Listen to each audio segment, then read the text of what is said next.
ипотека выглядит как безобидная такая штука, да? Типа надолго взял, там потихонечку платишь. Так. На самом деле это вид современного рабовладения.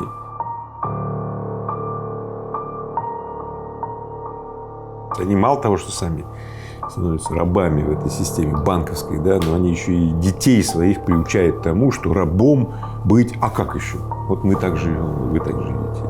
На самом деле страшно здесь другое, что за время, когда ты привязан к этой плантации, да, ты на самом деле начинаешь испытывать страхи потери рабочего места, потери там, кредитной репутации и так далее. Ты, в принципе, начинаешь так зависеть от этой плантации, от этих выплат и так далее, что ты перестаешь думать рационально, так, как тебе выгодно.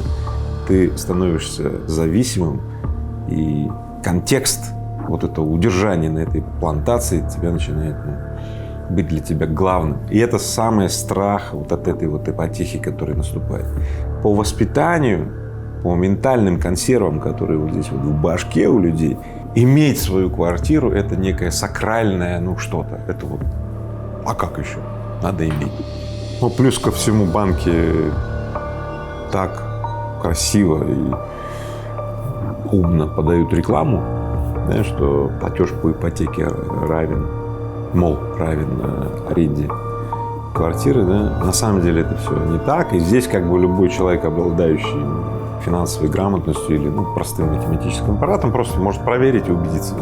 Одно дело, ты живешь и считаешь, что вот это должно так быть, и становишься рабом вот этого исполнения кем-то установленных таких правил, общественных стереотипов. Или второе, ты делаешь это на каком-то этапе, естественно, когда у тебя там и деньги есть, и все, ты просто, надо, сделал, то есть ты не паришься. И уж тем более не залазишь ни в какие там кредитные плечи или там кредитное рабство к банкам или еще кому-то. Ни в коем случае. Альтернатив, кроме ипотеки, навалом. Взять в аренду квартиру и платить месячные платежи гораздо дешевле, чем взять ипотечное рабство, плюс вложиться все равно в ремонт, нести квартальные или там квартплатные вот эти все платежи.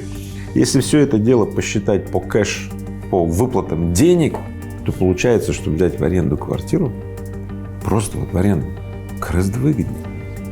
Замечу, квартира или твой флэт, квартира, дом, место, где ты живешь, следует воспринимать исключительно как то, где ты спишь. Потому что на самом деле, сколько времени ты проводишь в квартире? Посчитай. Ты доползаешь от рабочего дня до этой коробки, ложишься спать весь в одежде, потому что, уставший, просто уставший, понимаешь? Утром, не выспавшись, ты опять там на транспорт, там куда-то, там на электричку и так далее. А дальше сравни альтернативы. Если ты взял ипотеку и привязал себя выплатами в банк, дальше сколько тебе будет стоить ремонт, сколько тебе будет стоить ежемесячные выплаты за эту чертову коробку, а дальше добавь следующее под знаком вопроса.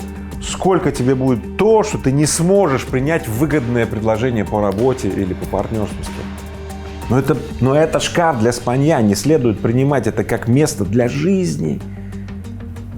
Мест для жизни гораздо более вкусных куча. Более того, бесплатных.